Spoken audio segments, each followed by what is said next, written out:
एक गरीब निर्धन ब्राह्मणी भगवान नारायण की बहुत बड़ी भक्त थी। वह सुबह शाम भगवान नारायण का नाम स्मरण करते थी।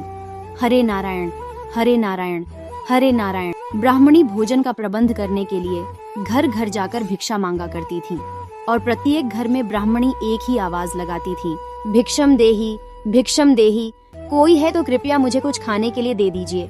बुढ़िया एक घर में केवल एक बार ही आवाज लगाती थी। एक वक्त ऐसा आया कि बुढ़िया को 5 दिन तक भिक्षा नहीं मिली।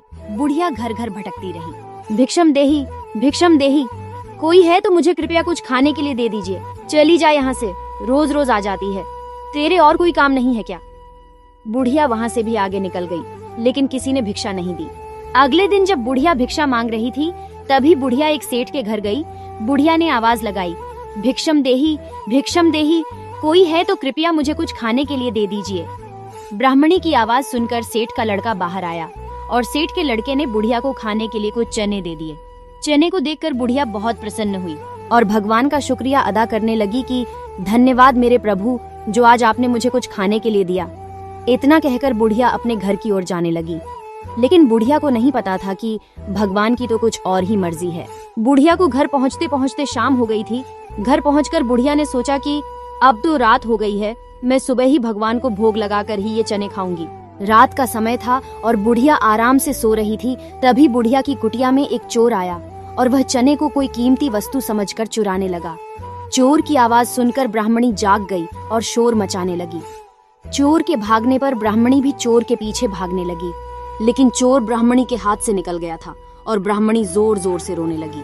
तभी चोर को संदीपनी मुनि का आश्रम दिखा और चोर आश्रम में जाकर छिप गया, लेकिन हड़बड़ी में चोर की पोटली आश्रम में कहीं गिर गई।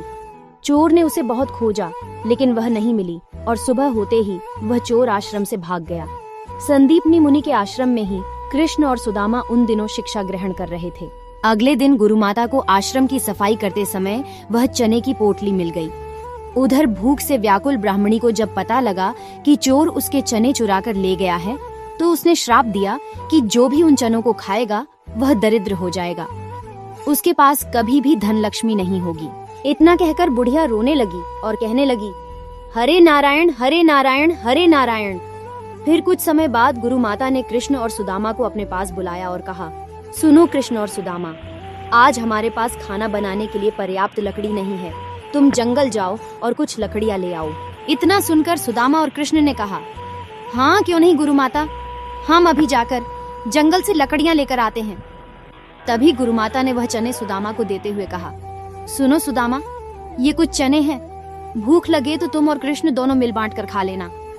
सुदामा जी ब्रह्मज्ञानी थे। चने की पोटली हाथ में आते ही उन्हें सारा रहस्य समझ आ गया कि कैसी यह चने एक बुढ़िया से चुराए हुए हैं। मगर भगवान कृष्ण भी समझ गए थे कि सुदामा ने ऐसा क्यों किया। फिर कई वर्षों के बाद सुदामा जब कृष्ण के द्वार पर आए तो उन्होंने अपने इस परम मित्र के चरणों को धोकर उसकी सारी दरिद्रता दूर कर दी। कहानी देखने के लिए धन्यवाद दोस्तों। इस वीडियो को लाइक कीजिए, कमेंट में बताइए कि कौन है आपका सुदामा जैसा दोस्त और चैनल को सब्सक्राइब भी कीजिए। राधे राधे दोस्तों।